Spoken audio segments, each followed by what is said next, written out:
Before we move on to specific investments, I want to introduce one of the simplest and most powerful concepts in investing: diversification.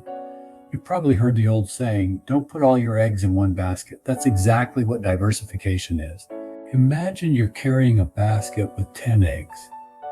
If you trip and drop the basket, every egg breaks. Now imagine those same 10 eggs are spread across 5 different baskets. If one basket falls, you still have most of your eggs.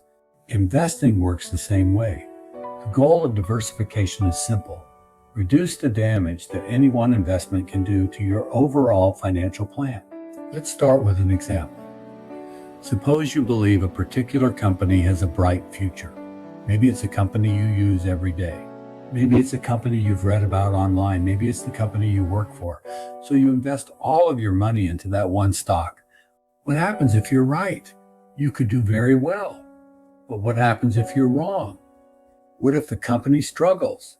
What if sales decline? What if management makes poor decisions? What if a competitor creates a better product?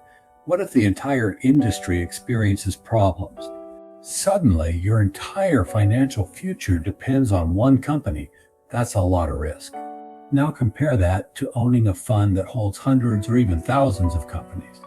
If one company struggles, it barely affects your overall portfolio. Some companies will do better, some will do worse, but you're not betting your future on a single winner. That's diversification.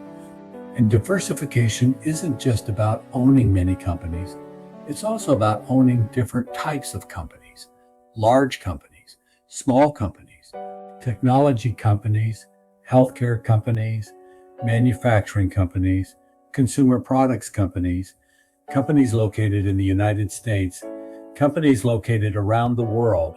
Different investments often perform differently at different times. When one area struggles, another may be doing well. Diversification helps smooth out the ride. Now let's connect this to something we discussed in the previous lesson. Asset allocation and diversification are related, but they are not the same thing. Asset allocation answers this question: how much of my money is in stocks, bonds, cash, and other investments? Diversification answers a different question. Within those categories, how spread out am I? Think of asset allocation as deciding how many baskets you need. Think of diversification as deciding how many eggs go into each basket. You need both. Now here's an important point. Diversification doesn't eliminate risk. Nothing can do that. Your portfolio will still rise and fall. Markets will still experience corrections. Sometimes they'll experience major declines. Diversification isn't designed to prevent losses.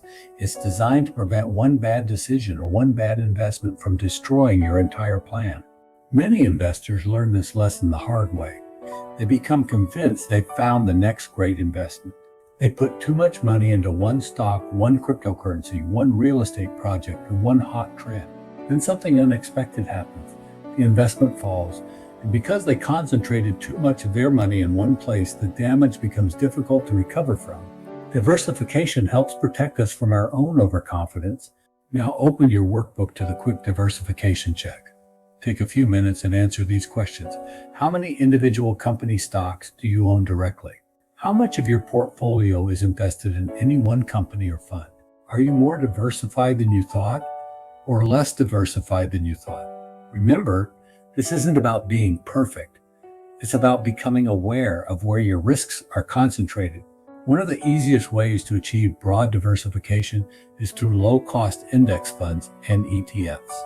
Many of these funds instantly spread your money across hundreds or even thousands of companies with a single investment. We'll talk much more about those in the next few lessons. For now, remember this simple principle. You don't have to predict which company will become the next big winner. You simply need a portfolio that can succeed no matter which companies win. That's the real power of diversification. Complete your workbook exercise and then join me in the next lesson where we'll compare two very different approaches to investing: index funds versus actively managed funds. I'll see you there. Let's build your future together.